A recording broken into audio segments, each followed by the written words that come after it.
Oigan, qué linda esta canción. Linda su merced, sí, Esta señora. canción es de Andrés Cepeda, obviamente digamos que la voz es absolutamente reconocible. En lo particular es uno de mis artistas favoritos. Me parece un hombre de una sensibilidad impresionante. Hermoso, hermoso. Y él es más conocido, o muy conocido, digamos, por su habilidad de capturar la esencia del amor y del desamor en sus canciones, ¿no? Él siempre lo hace así, es melancólico a rato, como esta canción.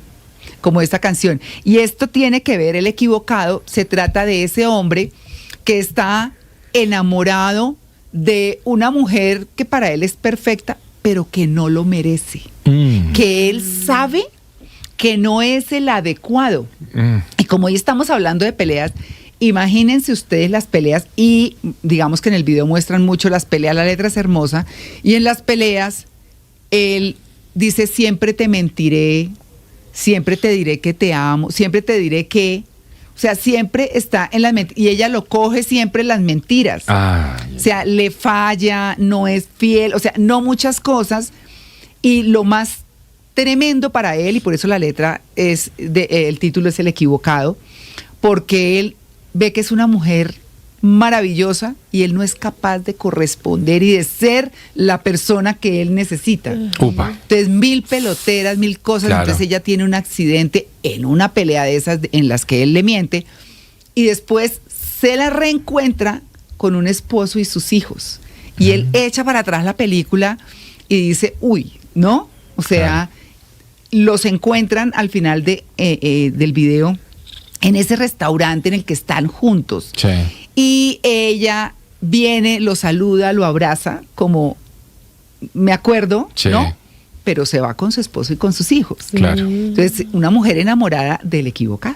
Uy, qué fuerte eso, ¿no? Sí, buena claro, historia. Con unas peleas detrás de las mentiras impresionantes. La canción me parece preciosa para esta batalla musical, Mauro. Seguimos subiendo. ¿Qué pasará? Dice por acá Carlos Alberto Chavarria, nos dice: saludos a la mesa en Blue Jeans. Ya nuestra María Clara, aunque ha disfrutado su estadía, pronto se nos va para los Estados Unidos. Te extrañaré mucho, por eso hoy mi voto es por ti y por Mauro. Sí, señores, y nos saluda. Gracias. Alcides Alfaro nos saluda desde Maicao, en La Guajira. Qué linda. Voy con las peladitas, Pili y Jay, dice él. Sí, señores. Gracias por ese tiempo que nos dedican. Oiga,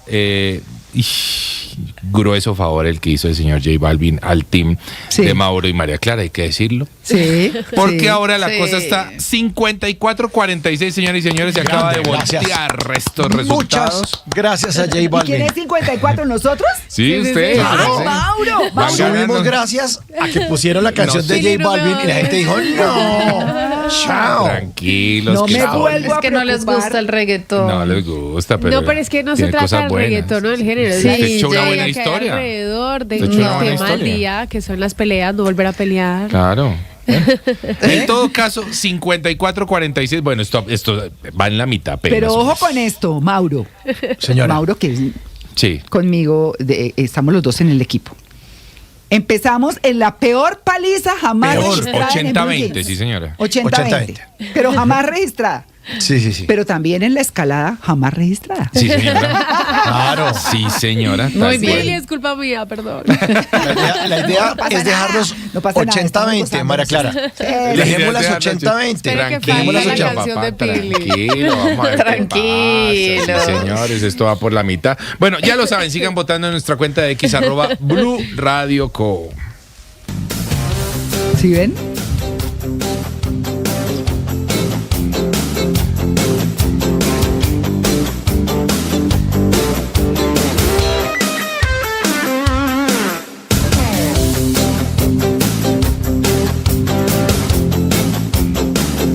Ahora usted puede opinar. ¿Qué es una buena noticia en medio de tantas emergencias?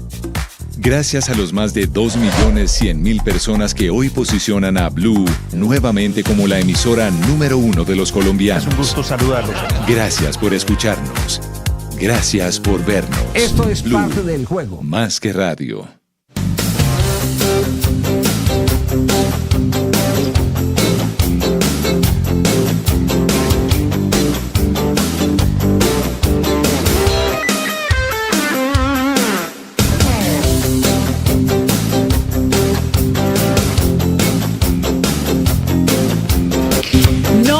volver a pelear con nadie. Ay, eso sería una dicha. Sí, si uno maneja sus cosas, tal vez maneja sus cargas, pero no las de los otros. Y eso es lo más complicado. Entonces, vamos a aprender para no volver a pelear con nadie. Pues qué pereza, ¿no? Vamos a hablar con Gina María Uribe Zitak, maestra en psicoterapia ericksoniana. No, vamos a preguntarle primero que todo eso. Ella está en Puebla. Gina María, muy buenos días. Bienvenida en Blue Jeans de Blue Radio, en Puebla, México. Hola, ¿qué tal? Muy buenos días. Yo muy contenta de estar con ustedes. Bueno, como dicen, está muy guapa, así que vamos a hablar de este tema que es súper importante. Pero primero, ¿qué es la psicoterapia ericksoniana? La psicoterapia ericksoniana, bueno, es un tipo de psicoterapia de lo que se llaman terapias breves, en donde parte con la herramienta que utilizamos para hacer terapia y para poder ir al inconsciente es la hipnosis. La hipnosis ericksoniana. Existen muchas técnicas, existe conversación hipnótica, pero la finalidad de este tipo de terapia es ir a lo que tenemos inconsciente. Entonces, cuando de repente tenemos personas que dicen, es que yo ya he trabajado esto con otros tipos de terapia y sin embargo no lo logro controlar. O sobre todo hoy que vamos a hablar de la parte emocional, ¿de dónde viene? Pues la psicoterapia ericksoniana es una herramienta perfecta para poder ir ahí al inconsciente, al subconsciente y ver qué es lo que está pasando, nuestras heridas, nuestra crianza y demás. Claro, uno podría decir en ese sentido, Gina, que no, es que estoy con un patán al frente o con una vieja hartísima al frente, pero a la hora de la verdad también, ¿qué hay en uno o qué el interior de uno, cómo contribuye en esa pelea? Así es, estás hablando de algo bien importante porque además, sobre todo en las peleas, siempre nos montamos en la parte de yo tengo la razón. Generalmente lo que queremos es tener la razón, ganar, ¿no? Sí. Y si nos ponemos a ver que estamos con otra persona igualmente humana que nosotros, que también tiene emociones, heridas, que ha tenido problemas, conflictos, situaciones difíciles en su vida y demás, entonces tal vez podríamos hacer un poco de empatía y sobre todo la parte de no pelear siempre va de la mano con que tengamos un muy buen manejo emocional y que reconozcamos nuestras heridas. Cuando conocemos nuestras heridas, entonces podemos bajarle un poquito 2 rayitas y dejar de pelear, pero para eso se necesita muchísimo autoconocimiento.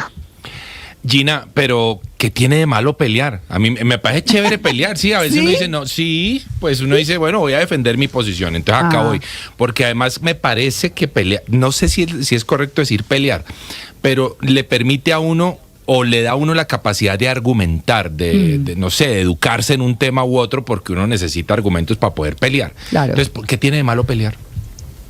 Acabas de tocar un punto clave y bien importante, porque en realidad tener conflictos, que justamente es lo que acabas de decir, poder argumentar, incluso, poder reconocer las emociones.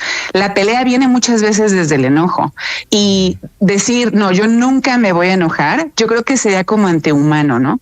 Entonces, no me voy a enojar, no voy a sentir frustración, miedo, es algo, entonces no voy a ser humano, ¿no? Vamos a ser humanos y por supuesto que podemos tener conflictos.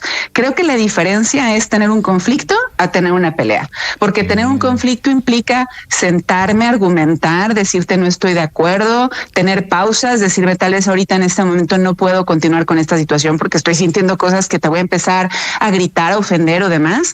Pero pelear es justamente cuando perdemos ese control. Cuando digamos el vasito de agua se llenó hasta que se desborda. Creo que esa sería la diferencia. No sé tú qué opinas. Perfecto, sí señora. Sí, sería como la diferencia entre una discusión saludable que ayuda como a construir y una pelea tóxica. Sería eso. Sí, y me encantaría tal vez podérselos explicar a través de una metáfora en donde, fíjense, si todos los días tenemos un vasito de agua que se va llenando, ¿no? El tráfico, el trabajo, los problemas económicos, la logística con los hijos, o sea, todos tenemos ahí el vasito de agua que se va llenando. Sí. Pero si todos los días, a través de autoconocimiento, a través de trabajo personal, lo voy vaciando, ¿no? ¿Qué pasa? Cuando vienen las olas, que podríamos decir las olas son los conflictos, bueno, el vaso no está tan lleno. Entonces, aunque la ola me mueve ahí el vaso, no me lo desborda. Entonces creo que eso sería la diferencia. Por supuesto que las emociones las vamos a vivir y poder tener un conflicto y hablarlo y a veces tal vez hasta subir un poquito de tono es parte de y es parte humana, pero pelear y perder el control y pasar por encima de alguien, ofender, criticar, juzgar e incluso ser hasta violento, ahí entre violencia y agresividad hay una línea muy, muy grande. Gina, ¿qué pasa con el efecto espejo? Porque muchas peleas se dan porque no me gusta la otra persona y no me gusta cómo es y no me gusta cómo se comporta. Sin embargo, yo puedo tener muchos comportamientos de esa otra persona por lo mismo, con el efecto espejo que es como tan llamativo este nombre que se ha adoptado hoy en día. Sí, le llaman efecto espejo, por supuesto. Es esta parte. En México, no sé, tenemos un dicho que es lo que te choca, te checa, y tiene que ver con lo que ves en la otra persona que te permite reflejar cosas en ti. Ahora, puede ser que no sea exactamente que tengas un reflejo de lo que tú haces en la otra persona. Puede ser de lo que has vivido, ¿no? Entonces, lo que pasa con las peleas es que nos ponen el dedo en la llaga. Yo lo hablo mucho cuando hablo en terapia de pareja con mis pacientes. Dice, es que él me hizo, es que él no sé qué. Generalmente, lo que vemos ya tal vez con la pareja es la ola que vino y me desbordó el vaso, pero y eso es el efecto espejo. Él me está mostrando algo que tal vez no me gusta, en donde no me siento reconocida, en donde no me siento validada, ¿no? En donde tal vez me siento traicionada. Y ese tipo de cosas es donde me ponen el dedo en la llaga, porque es algo que yo ya viví. Y suele ser muchas veces en la adolescencia, en la infancia. Ahorita que me preguntaban a qué se refiere la psicoterapia ericksoniana, una de las partes que trabajo muy bonitas son las regresiones. Cuando estamos en hipnosis, ¿no? En un estado hipnótico, me voy a una regresión en donde, ¿qué creen? Toda la parte de pareja tiene muchísimo que ver, sí, en cómo mis papás fueron como pareja o incluso si no crecí con una pareja de referencia, pero también tiene que ver con las primeras experiencias que tuve en el amor. Entonces, y por ahí, como en la canción que escuchaban, tuve una experiencia, una persona que me engañaba, que me mentía y que además eso lo experimenté con 16 años, pues imagínense todo lo que queda dentro de mi sistema nervioso. Las peleas y el cómo reacciono, más bien la reacción ante las peleas, tiene que ver con nuestro sistema nervioso, con la amígdala, con la corteza prefrontal. Y hoy en día, por ejemplo, dentro de lo que es la neurociencia, hay uno que se llama nombrar las emociones, ¿no? Affect labeling, se llama en inglés. Y esto ha demostrado, porque ¿qué ocurre? Cuando me enojo, la amígdala es como una pequeña almendrita que está entre las cejas y en esta parte de la cabeza. Si juntamos esos dos puntos, es la amígdala. Pero la amígdala es experta en las emociones, sobre todo en el enojo y en el miedo. Entonces, cuando yo me estoy peleando, es de entrada porque tengo tal vez mucho miedo a no ser suficiente, porque me estás poniendo el dedo en la llaga, porque mi sistema nervioso está reconociendo algo que yo ya viví y que me ha afectado muchísimo, que tal vez incluso dejó ahí un trauma. Y la corteza prefrontal, que es más o menos esta zona que tenemos por aquí, es la encargada de regularnos. Bueno, el affect labeling, el nombrar lo que me ocurre, el decir, estoy realmente enojada, por favor, en este momento ni me hables, necesito un momento para regularme porque voy a empezar a gritar, se ha descubierto que hace que regule la función de la amígdala. Entonces, esta amígdala que está por explotar empieza a bajarse simplemente por el hecho de poder ser consciente y nombrar la emoción. Pero imagínense la autorregulación que tenemos que tener, ¿no? El trabajo personal que tenemos que tener para poder llegar incluso a identificar lo que estamos viviendo en medio de una pelea o discusión o conflicto. Doctora Gina María Uribe, ¿cómo hace uno para detectar que uno es un gruñón? Porque uno muchas veces no lo sabe porque es su modus operandi. Es que yo soy así, es que a mí me acostumbraron así, a mí me quieren así. Pero resulta que uno no, porque para uno es algo que es normal. Y uno no se da cuenta de eso. ¿Cómo hacer conciencia de eso, doctora? Bueno, creo que, fíjate, ahí nos vamos a dar cuenta porque generalmente cuando somos gruñones, o en México decimos mecha corta, ¿no? Eso que nos encendemos sí, pero facilito, mecha corta, lo que ocurre es que generalmente tus relaciones interpersonales en el trabajo, con tus hijos, con tu esposa, con tus amigos, se van a ver afectadas. O sea, la gente, por mucho que te ame y puede entender que eres un gruñón o eres mecha corta, pues generalmente cuando somos así, pues obviamente reaccionamos, decimos cosas a veces sin pensar, herimos a las personas. Entonces, la terapia en realidad de lo que se basa es de ser consciente. Yo les puedo decir, yo soy muy enojona. O sea, la gente no me lo cree y mi mamá luego me lo decía, eres muy peleonera, hija. Ah, sí, porque además si yo creo en una idea, la voy a defender hasta el final. Claro. Pero el ser consciente que muchas veces desde la reacción puedo lastimar a la gente que quiero y demás, eso me permite entonces tal vez empezar a hacer el cambio. ¿Y qué crees? Que generalmente cuando trabajo con los mecha corta o los gruñones, cuando hacemos regresiones y hacemos este trabajo de sentir las emociones que tenemos pánico de sentir, estos gruñones empiezan a ser sensibles, lloran. Al final del día somos personas todos y simplemente tenemos una historia en donde a veces aprendimos a defendernos, a que no nos escuchaban y teníamos que hablar fuerte porque si no nuestra voz no se escuchaba. O sea, ahí hay una historia, ¿no? El gruñón, el mecha corta, es el síntoma a algo que hay detrás. Es una máscara que a veces presentamos porque tenemos que manejar toda esta parte emocional que pues pocas veces nos enseñan a hacerlo. No, a mí me encanta todo lo que está diciendo. Sí, buenísimo. Porque obviamente, así como uno tiene que hacerse consciente de sus defectos, también es muy difícil educar a toda una sociedad, que es un poco lo que intentamos aquí, transmitirles información útil, y es ser compasivos, pensar que esa bomba atómica que tengo al frente de persona peleando tiene algunas dificultades emocionales complejas. Pero yo le quiero hacer esta pregunta, es que me pasó hace poco, que una persona resultó peleando conmigo y no era ni sombra de esa pelea. O sea, no tenía nada que ver. Digamos, yo no estaba peleando ni la otra persona, yo estaba preguntando dónde estaba una persona.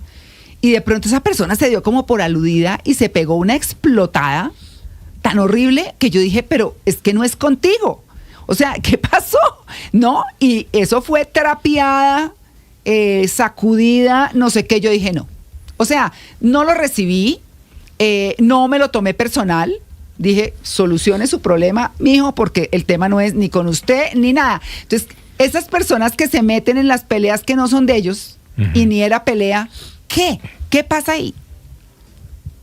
¿Qué pasa? Bueno, que nosotros vemos la puntita del iceberg. Nosotros llegamos en donde ya el vasito de agua está lleno, que esa persona trae atrás un montón de cosas, ¿no? De repente me gusta imaginar pues que tal vez venían hacia donde estamos y les hicieron de señas en el coche, salió y traía una pelea con el marido, ¿no? No le alcanza el dinero y tiene que ir al médico y no puede pagarlo. O sea, nosotros vemos la puntita del iceberg, en donde vemos que reacciona, pero ahorita tocaste una palabra muy linda que es compasión y empatía, ¿no? Yo lo agregaría, sí, que siempre he considerado y le digo mucho a mis pacientes, la empatía la hemos prostituido mucho porque es ponerse en los zapatos de los demás. A ver, la describimos, ser compasivo lo describimos, pero en realidad lograr serlo es complejo porque implica entender qué es lo que tú estás pasando. Pero eso que tú describes tiene que ver con la puntita del iceberg, que nosotros vemos que decimos, pero ¿por qué me grita, no? Y lo que tú hiciste es decir, a ver, esto no es mío, no lo recibo, no lo tomo. Si tú hubieras reaccionado, pero ¿por qué me gritas? ¿Sabes? Sí. Ahí empieza la pelea. Cuando tú entiendes que dices, bueno, ser compasivo, tal vez esta persona está pasando por algo que no sé qué es, tal vez esto no es para mí, es la puntita del iceberg, fue con lo que está reaccionando. Y generalmente, para trabajar estas cosas, por ejemplo, la parte del agradecimiento tiene mucho que ver, ¿no? Cuando a mí me ha pasado en el súper que de repente llego a pedir, oye, ¿me vendes jamón? Y ya te contestan feo, ¿no? Te contestan feo, como si te estuvieran haciendo el favor. Y generalmente ahí lo que hago es, oye, muchísimas gracias, eres muy amable. Y desde cómo cambias el tono de voz, ves que la otra persona hasta, ¿sabes? Se queda como, uy, Sí. Y hasta le baja. Entonces, hay muchas técnicas que podemos aprender cuando trabajo mucho con familias, con gente que me llega a decir es que estoy desbordada en mi trabajo, con parejas. El trabajar el agradecimiento, la compasión, la empatía, el reconocer lo que sentimos, ¿no? Las emociones tienen mucho que ver con nuestro contacto físico, cómo cambio la postura corporal, cómo empiezo a hablar, cómo cambio el tono. Mi mirada, ¿no? Cuando dices, si tus ojos fueran puñales ya me hubieran matado. Entonces, ¿cómo puedo ser consciente de otra persona si de entrada no soy consciente de lo que yo estoy viviendo, ¿no? Claro. Entonces, sí, neurocientíficamente está comprobado que es mucho más sencillo nuestro cerebro. Ahorita hablan de la parte del espejo y demás. Es mucho más fácil para nuestro cerebro ver el defecto o ver el malestar o lo malo o lo que se hace mal en la otra persona. Por eso es que está el efecto, porque siempre va a ser más fácil verlo allá, pero en realidad cuando algo veo allá y me está moviendo, y empecé yo a sentir la temperatura corporal que está caliente y cambio mi forma de estar, etcétera, ahí tenemos que trabajar algo. No, es que me parece buenísimo, buenísimo lo que está diciendo, porque les va a quedar a nuestros oyentes muy claro. Y ese, digamos que como que en ese episodio yo decía, pero si es que no es contigo. Era lo único que decía, pues no es contigo, ¿qué te pasa? Entonces fue tan que yo me centré en por qué se metió y no que eso me lo hicieron caer en cuenta, eso que usted está diciendo, me hicieron caer en cuenta después, es que está en unas presiones muy fuertes, no sé qué, yo dije, listo y pasó. O sea, a mí realmente ya, no me paré en eso. Sí, porque pues entiendo, ok, está bien, perfecto, y yo no me amargo. Si él se está amargando, pues eso ya es otra cosa. Pero, y le tengo el mismo cariño, porque es un amigo de vieja data, pero bueno, así están las cosas. Y yo quisiera, para cerrar, Gina María, un consejo. Yo decía hace un rato de Eric Corbera, que dice, a propósito de cuando uno habla y el poder de la palabra, dice, piense para hablar y después vuelva a pensar para volver a hablar. ¿Qué hay que hacer en el caso en que uno vea que una cosa se desbordó o que está por pasar algo que mejor que no pase? Como cosas de ese estilo, ¿Qué se hace ahí? Ok, sí, y fíjate, para pensar, para poder hablar, necesitamos controlar la impulsividad. ¿Ok? Ahí yo les diría que tenemos que trabajar con el adolescente que tenemos dentro. ¿Ok? Sí. Si observamos la adolescencia, es el impulsivo, es el rebelde, es el que habla, el que no piensa, el que no se detiene, porque la corteza prefrontal, que es la encargada del raciocinio, ni siquiera ha madurado. ¿Qué pasa? Nos adentramos en la edad adulta y no nos damos cuenta que muchas veces seguimos repitiendo como estos patrones en donde somos impulsivos, ¿no? Claro. Entonces, lo que tenemos que hacer y tenemos que practicar un poquito más es esta parte de la pausa, ¿no? De la pausa. Cuando a mí alguien me dice algo y yo ataco de vuelta, es porque no hice esta pausa para filtrar qué estoy sintiendo, cómo estoy sintiendo, qué está reactivando esta persona en mí, ¿no? Entonces, creo que esta parte de pausar, ¿no? Entender cómo me estoy sintiendo, funciona muchísimo. Conectar con nuestra respiración, ¿no? Nuestra respiración, cuando estoy enojada, ¿no? Cuando estoy triste, baja. Cuando estoy tranquila también se modula de una forma diferente. Entonces, a medida que tengamos un poco más de conciencia de lo que ocurre en nuestro cuerpo, cómo estoy respirando, ¿no? Ya estoy notando que mi voz se está acelerando, estoy empezando a aumentar el tono, algo estoy sintiendo de lo que esta persona me está diciendo. Para eso necesitamos pausar. Si vamos en automático, a mí me gusta decir que vamos como en modo zombie, ¿no? Sin saber por qué estamos haciendo lo que estamos haciendo. Entonces creo que esa es la gran diferencia entre la conciencia y el ir en automático, ¿no? Y no implica grandes cosas. Ahora, estoy dándome cuenta que estoy mecha corta, que estoy muy reactivo, que estoy constantemente a la defensiva, pues tal vez es que mi vasito se acumuló, no he sabido cómo vaciarlo, y pues yo siempre pongo, gracias a la pandemia nos dejó mucho el tema de trabajo personal, trabajo con la salud mental, y pues claro, acudir con los profesionales de la salud para que nos echen una mano y podamos salir de eso. La gente naturalmente ni es mala y reactivan y además somos así porque así aprendimos y pues hay una historia que sanar. Y permitírnoslo es creo que un regalo de vida muy hermoso que nos podemos dar. Ay, qué bonito, Gina María. Me encanta cómo desarrollamos este tema con usted y quiero pedirle, porque nuestros oyentes siempre nos lo solicitan, sus redes sociales para que la sigan, para que la consulten. Con muchísimo gusto. Me encuentran en TikTok, en Instagram y en Facebook con el mismo nombre, psicoterapeuta Gina Uribe, y pues ahí con muchísimo gusto síganme porque siempre subo un montón de contenidos que estoy segura que les van a interesar. Pero así lo haremos. Muchas gracias, un feliz día en México. Muchísimas gracias, que tengan muy bonito día y un beso a todos. Chao.